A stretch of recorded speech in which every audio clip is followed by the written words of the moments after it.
Fala pessoal, tudo bem? Eu sou o Roberto Sabino, vou trabalhar aqui com vocês algumas questões simuladas para a certificação CPRE, Certificação de Engenharia de Requisitos, Foundation Level, e a gente vai trabalhar uma questão para cada unidade de estudo.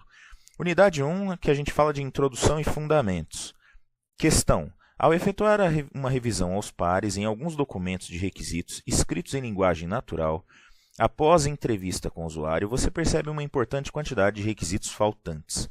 Quais as duas principais orientações ao autor do documento? Lendo a questão aqui, pessoal, a gente tem que prestar atenção em algumas coisas. Primeira delas, está sendo feita uma técnica aqui de revisão aos pares. Então, em princípio, você está revisando alguma coisa que foi feita por alguém que faz o mesmo papel que você. A gente está falando que essa revisão está sendo feita em alguns documentos de requisitos escritos em linguagem natural, então não estão sendo usados modelos conceituais. A técnica de elicitação de requisitos foi a entrevista com o usuário. E o que você constata nessa verificação? Você percebe que existe uma importante quantidade de requisitos faltantes, ou seja, a gente teve um problema aqui na elicitação de requisitos, eventualmente até na documentação. Mas, como a gente está olhando para a documentação, a gente vai supor que o problema está mais na elicitação. Quais as duas principais orientações ao autor do documento? Efetuar nova elicitação de requisitos utilizando uma técnica apropriada para descobrir conhecimentos óbvios para o demandante. Essa aqui é sim uma orientação válida e uma orientação interessante, porque os requisitos básicos, os fatores básicos de satisfação, eles são óbvios para o stakeholder e nem sempre ele vai falar para a gente durante uma entrevista com o usuário. Então, muito possivelmente, os requisitos que estão faltando aqui são requisitos desse tipo, fatores básicos de satisfação, porque a técnica que foi utilizada como elicitação não é capaz de pegar esse tipo de requisitos. Então, efetuar uma nova licitação de requisitos utilizando uma técnica apropriada, alguma técnica que ajude a encontrar os fatores básicos de satisfação, poderia sim ser uma orientação interessante. B. Refazer a documentação de requisitos trocando a perspectiva usada, para que fique mais claro o que se quer dizer com os requisitos já documentados. Bem, a gente sabe que quando eu faço uma documentação em linguagem natural, a linguagem natural não possibilita separar as perspectivas de documentação de requisitos. Aqui a gente está falando da perspectiva estrutural, comportamental e funcional. Mas a linguagem natural tipicamente não faz essa separação. Então, refazer a documentação trocando a perspectiva não é uma boa para documentos em linguagem natural. Essa questão aqui não é uma orientação legal. C. Procurar novas fontes de requisitos para complementar os requisitos já levantados. Veja, se ele fez entrevista com o usuário, ele usou a fonte stakeholder. Talvez, se eu usar agora uma fonte de documentos, por exemplo, eu consiga complementar esses requisitos que estão faltando. Então, pode ser sim uma orientação bem interessante recolocar aqui a elicitação, refazer a elicitação, olhando para uma fonte, por exemplo, uma fonte de documentação, fazer uma técnica aí baseada em documentos. D. Reescrever os requisitos utilizando técnica para diminuir os efeitos transformacionais e melhorar o entendimento. Veja, isso aqui eu estaria trabalhando com requisitos que já estão documentados. Então, eu não estaria complementando requisitos faltantes, mas sim melhorando a escrita dos requisitos que já estão lá documentados, uma vez que os efeitos transformacionais, eles ocorrem sim com documentação principalmente em linguagem natural. Isso é uma verdade, mas em contrapartida a isso, o que a gente está dizendo aqui é que o grande problema são requisitos faltantes e não a qualidade do que está escrito, ok? Então, questão D também não é bacana, não. Opção E, efetuar nova elicitação de requisitos usando a técnica de brainstorm.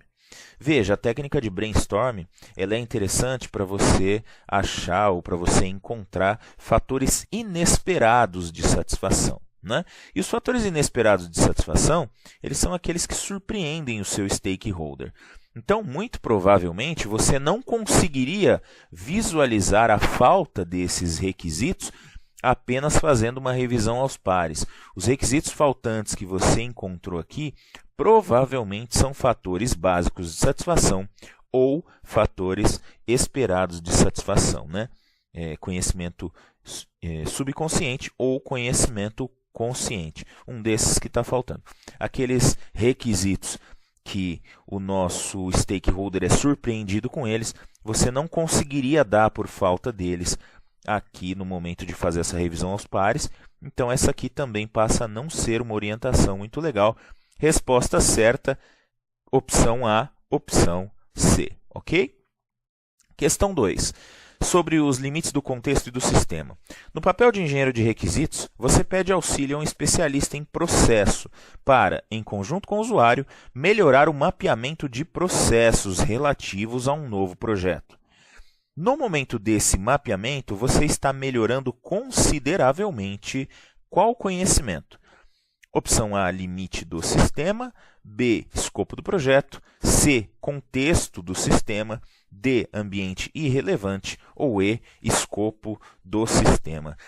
A gente estudando aqui pelos materiais oficiais lá do IRAB, você vai verificar que essa nomenclatura aqui ela não é utilizada, tá?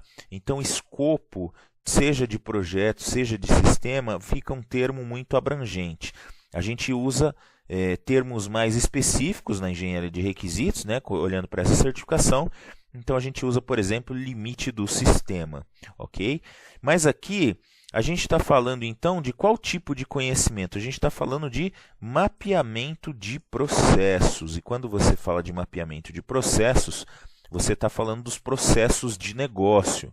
Os processos de negócio, eles fazem parte do contexto do sistema, né? Eles fazem parte de alguma coisa que vai influenciar os meus requisitos, né?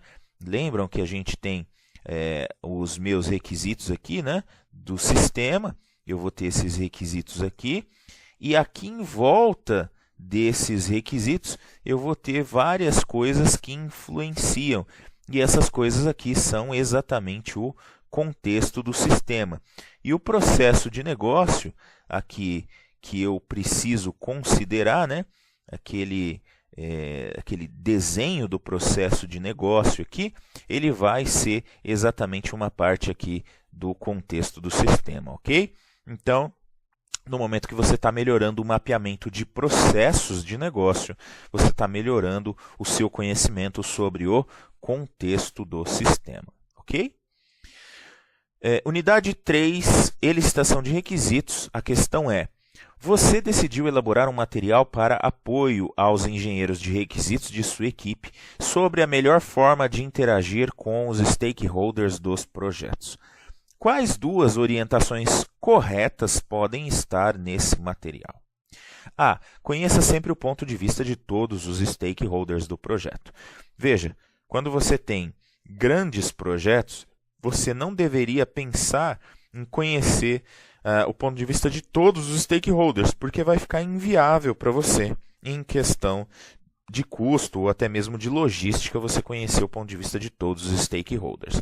Então, você precisa conhecer o ponto de vista dos stakeholders mais relevantes e não exatamente de todos. Então, descartamos aqui a opção A. Opção B. Conheça e documente a relevância do stakeholder para o projeto. Sim, essa aqui é uma orientação válida e interessante que você precisa realmente saber a relevância do seu stakeholder para o projeto e, de preferência, que você faça essa documentação. Opção C. Deixe que o gerente de projeto se encarregue de levar os benefícios do projeto aos stakeholders. Ora, muitos dos stakeholders vão ter aí uma grande proximidade com o engenheiro de requisitos, que nesse caso é o papel que você está desempenhando aí, pelo que o enunciado da questão está dizendo. Então, você não deve deixar que o gerente de projeto se encarregue de levar esses benefícios, você deve sim ajudar o gerente de projeto a fazer esse trabalho, até porque alguns stakeholders ali vão estar em contato direto com você no papel de engenheiro de requisitos. Alternativa C não é uma boa recomendação para você pôr no seu material. Opção D, oriente os stakeholders para que conheçam a linguagem técnica, para que possam participar adequadamente nas reuniões de licitação de requisitos. Claro que não, né, pessoal? Quando você está trabalhando com stakeholders não técnicos, o pessoal de negócio, né, o pessoal das equipes de negócio, você precisa chegar mais perto da linguagem de negócio. Você deve usar ao máximo possível a linguagem de negócio e não exigir que os teus stakeholders conheçam linguagem técnica de requisitos, ok?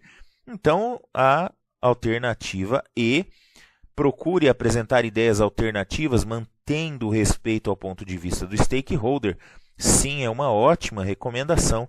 E aí, lembrem-se que os nossos stakeholders, eles são importantes fontes de requisitos, né? Principalmente os stakeholders lá das equipes de negócio, e você deve tomar muito cuidado para não criar resistências nesses stakeholders, para que eles possam trabalhar adequadamente com vocês, ok? Unidade 4, documentar requisitos. A questão é, durante uma reunião com os principais usuários do sistema de um novo projeto, o gerente de projeto foi questionado sobre o porquê da necessidade de documentar requisitos. Você, como engenheiro de requisitos, pontua que apenas 2 dos argumentos usados estão corretos. São eles: A. Os documentos são necessários exclusivamente para possibilitar o trabalho dos engenheiros de requisitos. Veja, quando você se deparar na prova com esta palavra aqui, muito cuidado com ela, provavelmente tem alguma coisa errada, né? Exclusivamente fica muito forte aqui, não está ok essa recomendação, porque os documentos são necessários para o trabalho de vários dos stakeholders e não só para os engenheiros de requisitos. Opção B, os requisitos podem ser usados como itens de contrato para dirimir dúvidas no trabalho da equipe de desenvolvimento de sistemas. Sim, isso pode ser feito, embora não seja alguma coisa aderente às metodologias mais modernas, mas sim podem ser feitos, podem ser utilizados aí como itens importantes, né, até numa visão de contrato, para dirimir dúvidas no trabalho das equipes de desenvolvimento, principalmente quando são equipes de desenvolvimento terceirizadas, ok? Opção C. A complexidade dos requisitos faz com que seja difícil atendê-los adequadamente sem um certo nível de documentação. Sim, é muito importante aqui que a gente saiba que a complexidade dos requisitos traz uma dificuldade muito grande na gente conseguir manter esse conhecimento durante todo o projeto se a gente não fizer uma documentação adequada. Fazer uma documentação de requisitos garante uma boa qualidade final do sistema a ser desenvolvido. Cuidado aqui, pessoal, que a documentação de requisitos ela ajuda bastante, sim, na qualidade final do sistema, mas ela não consegue garantir, porque eu vou ter outras fases e eu vou ter outras documentações, eu vou ter outras etapas entre a elicitação de requisitos, a documentação de requisitos e a entrega final do produto. Mesmo que a gente esteja usando uma metodologia mais ágil, não tem problema nenhum. Eu também vou fazer elicitação de requisitos, mesmo que eu faça isso distribuído ao longo do processo, né? O material de estudo mostra isso para a gente, que é possível sim fazer isso, mas eu não vou conseguir garantir a qualidade final, porque eu tenho outras etapas, outras atividades, outras tarefas para serem feitas. Então, esse argumento também não é legal.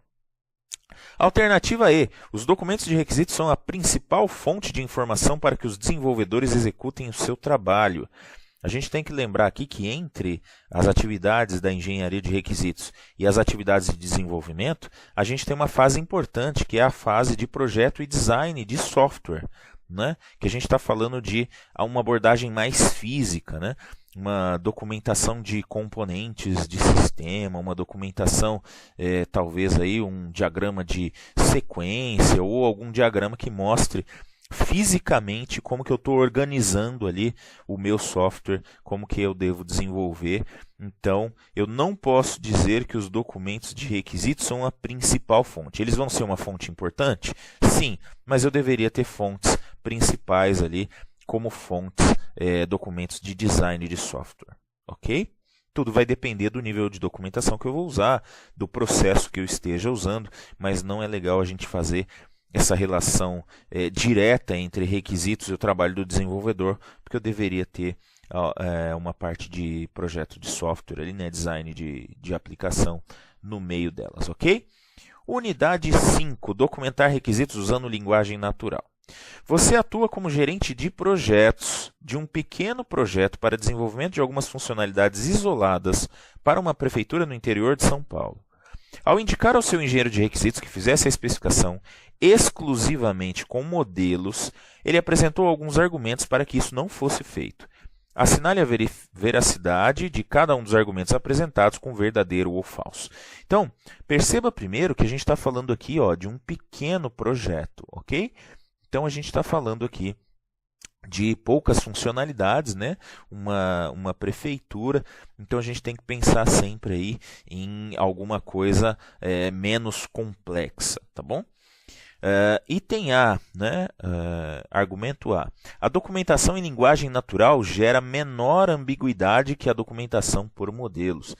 Veja, quando a gente está estudando para essa certificação, a gente vê que a linguagem natural, o principal problema da linguagem natural é justamente gerar ambiguidade, né? Ela gera uma maior ambiguidade. Está incorreto dizer que é menor ambiguidade que a documentação por modelos. É justamente o contrário. Então, essa daqui não está legal, essa daqui é falsa, ok?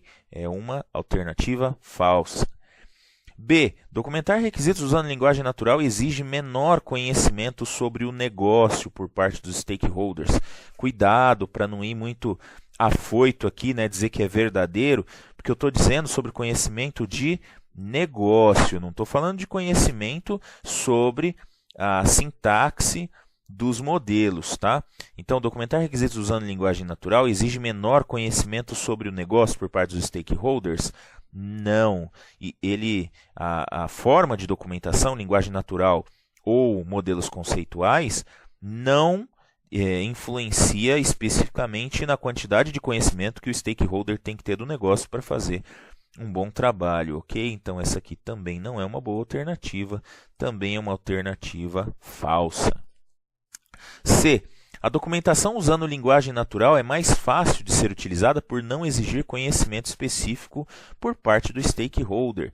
Sim, se eu estiver usando um modelo conceitual, um modelo de caso de uso, um diagrama de classes, um DFD, eu preciso conhecer aquele diagrama, ok?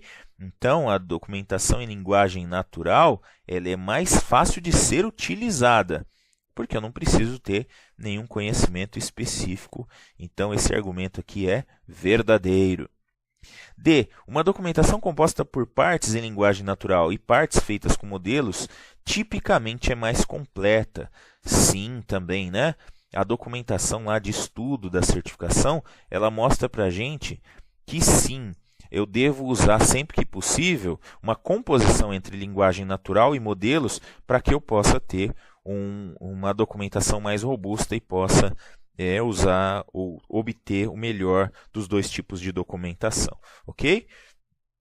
Alternativa E, último argumento.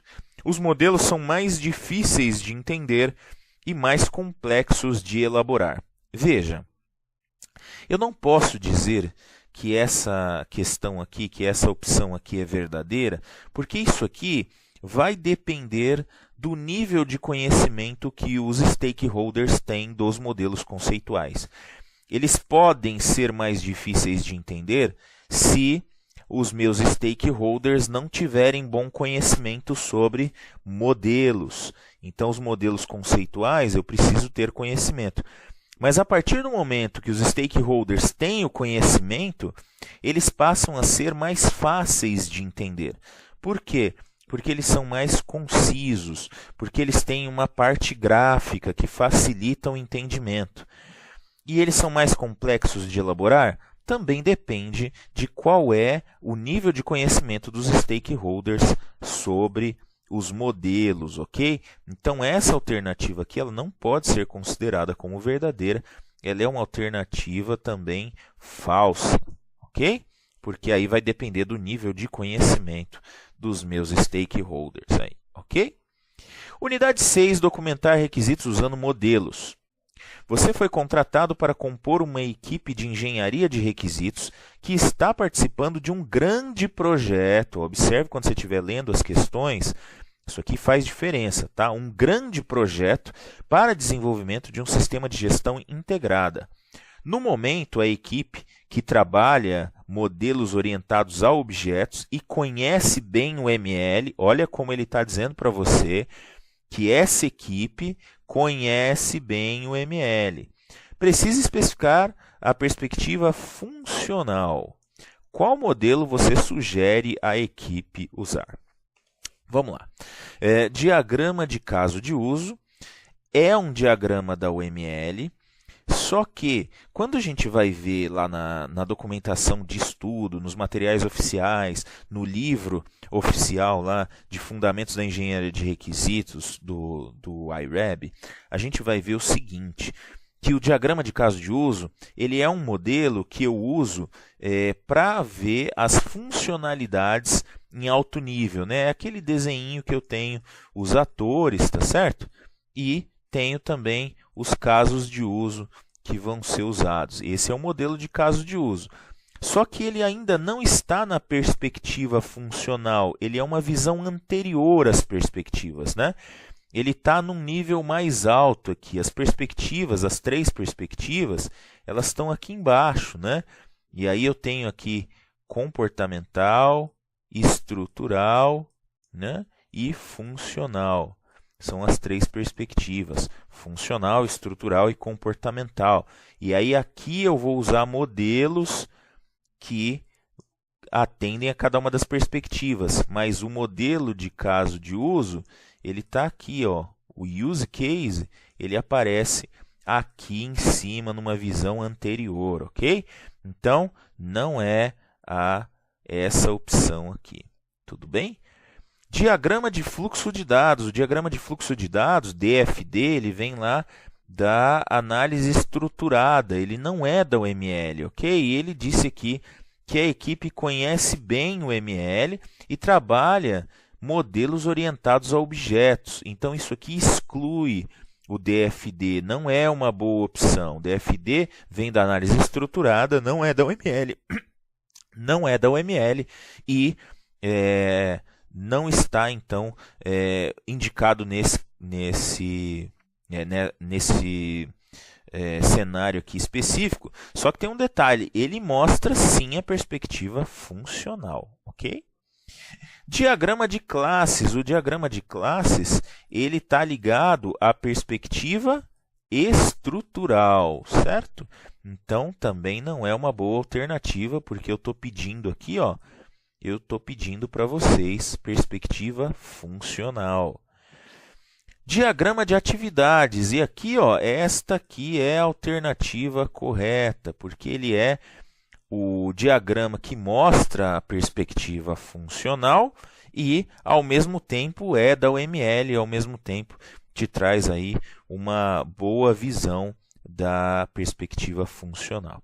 E o diagrama de estado não é uma boa alternativa porque ele está ligado à perspectiva comportamental, tá certo? Então, ó, ele está ligado a comportamental, o diagrama de classes a estrutural, e quem está ligado à perspectiva funcional é o diagrama de atividades da UML, ok? Aquele diagrama que você mostra as atividades aqui em sequência, né? Então, você vai ver lá aquela sequência de atividades, né? Uma após a outra. Tudo bem? Então, a alternativa D é aqui a alternativa correta para essa questão. Unidade 7, validar e negociar requisito. As validações de requisitos podem ser feitas através de checklists. Indique verdadeiro ou falso nas afirmações sobre o uso de checklists. Checklists tipicamente oferecem uma validação completa e facilitam a manutenção da verificação por não precisarem de alterações. Olha aqui o que estragou essa questão é não precisarem de alterações. Pelo contrário, a gente sabe que os checklists eles devem ir sendo melhorados, eles devem ir sendo complementados a cada vez que a gente faz uma verificação. Então, essa alternativa é falsa. O uso de checklists é pouco difundido pela dificuldade de elaboração desse tipo de artefato. Falso também, porque os checklists eles são muito difundidos, justamente porque é fácil de elaborar um documento de checklist, ok? Então essa questão de dificuldade aqui está incorreto. Opção C, os checklists devem ser compostos de perguntas específicas, sendo a sua maioria de perguntas obrigatórias, para que seja efetivo na validação. Deve ser composto de perguntas específicas? Sim, mas a maioria de perguntas obrigatórias? Não necessariamente, né, pessoal? Não necessariamente a maioria das perguntas deve ser ou precisa ser obrigatórias. Eu posso ter uma seção inteira de perguntas opcionais, dado um determinado cenário, né? Então, aqui também é falso. Checklists só devem ser usados em documentos escritos em linguagem natural. Errado também, né, pessoal? Eu posso fazer checklists tanto para documentos em linguagem natural, quanto documentos em modelos, ok? Posso fazer checklist para qualquer um deles, então também é falso. E os checklists podem ser usados de diversas maneiras, inclusive como orientação para um auditor. Sim, isso é verdadeiro. Os checklists eles apoiam muito, até mesmo como orientação, tá? Não só para validação, mas também como orientação. A palavrinha-chave aqui, ó, orientação. Sim, é verdade. E aí, auditor normalmente utiliza sim dos checklists para fazer as suas validações de requisitos ou de documentos de requisitos ou eventualmente de documentos no geral. Ok? Unidade 8, gerenciar requisitos. Ao atuar como engenheiro de requisitos em um grande projeto, olha aqui de novo aparecendo, grande projeto. Para desenvolvimento de um sistema administrativo, você percebe alguns erros graves na criação de visualizações de requisitos. Escolha abaixo 2 erros na criação de visualizações. A. Criar mais de uma visualização para o mesmo papel, testador, por exemplo. Veja, isso aqui não há nenhum problema em criar mais de uma visualização para o mesmo papel. Então, como eu estou procurando erros, essa questão aqui, essa opção aqui não está legal. Criar mais de uma visualização para o mesmo papel, está tudo bem, não tem problema nenhum. B. Usar a mesma visualização para múltiplos papéis. Também não há problema, desde que os papéis queiram visualizar a mesma informação, eu posso usar sim a mesma visualização. Então, não é um erro, não serve como alternativa, porque a gente está procurando aqui, ó, cuidado, hein? Nós estamos procurando erros, ok? Filtrar apenas atributos dos requisitos, mostrando sempre todos os requisitos da base. Isso aqui pode sim ser considerado um erro, porque se eu estou falando de um grande projeto, eu vou ter uma complexidade grande nos requisitos. Eu fazer visualizações filtrando apenas atributos e mostrando sempre todos os requisitos da base, vai ser uma quantidade muito grande de requisitos, vai ficar ruim de visualizar. É um erro na criação de visualizações. Criar apenas visualizações seletivas, sem considerar a possibilidade de usar visualizações consolidadas. Isso aqui também vai se tornar um problema, porque, de novo, nós estamos falando de um grande projeto. Significa que eu vou ter muita informação. Então, vai ser muito bom eu ter visualizações consolidadas. Por exemplo, quantos % de requisitos estão validados? Quantos % de requisitos estão implementados? São visualizações importantes de serem consideradas, ok? E deixar algumas informações inacessíveis para determinados papéis. Não há problema nenhum em deixar informações inacessíveis, uma vez que alguns stakeholders podem não precisar de uma determinada informação. Então, essa informação fica inacessível. Isso é normal da criação de visualizações, não é um erro, não tem problema nenhum. Essa questão também não serve Lembrando que a gente está procurando 2 erros. Criar visualizações seletivas sem considerar a possibilidade de visualizações consolidadas. Para um grande projeto isso é ruim, é um erro. E filtrar apenas atributos dos requisitos, mostrando sempre todos da base. Para um grande projeto também vai ser muita informação. Alternativas que contêm 2 erros são alternativas C e D. Ok? Unidade 9, apoio por ferramentas. Durante a documentação de requisitos, você percebe que não há suporte à sintaxe de modelos na ferramenta utilizada pela sua equipe. Qual tipo de ferramenta a empresa deveria adquirir para superar esse gap? O que a empresa tem que comprar para melhorar aqui a questão de não ter suporte à validação de sintaxe, né? É uma ferramenta de gerenciamento, de teste, de sintaxe, de modelagem ou analisador de sintaxe. Veja, gerenciamento não, né? Porque eu estou querendo melhorar um problema, um gap de sintaxe, e o gerenciamento, a gente não disse aqui se a ferramenta faz ou não faz um bom gerenciamento. Uma ferramenta de testes não necessariamente é uma boa ferramenta para usar em requisitos, então eu não deveria considerar isso aqui. A ferramenta, e aí aqui eu usei 2 nomenclaturas, ó, que vocês têm que tomar muito cuidado. Ferramenta de sintaxe e ferramenta de analisador de sintaxe, eu até poderia dizer que sim, mas o nome correto para isso, na documentação do IRAB, na documentação oficial, é uma ferramenta de modelagem, né? A gente tem 2 tipos básicos de ferramentas. As ferramentas de modelagem e as ferramentas de gerenciamento. Nesse caso, a mais indicada para eu adquirir é a ferramenta de modelagem alternativa D, ok? Tá aí, então, terminamos nossas questões simuladas. Espero que vocês tenham gostado. Até uma próxima. Obrigado.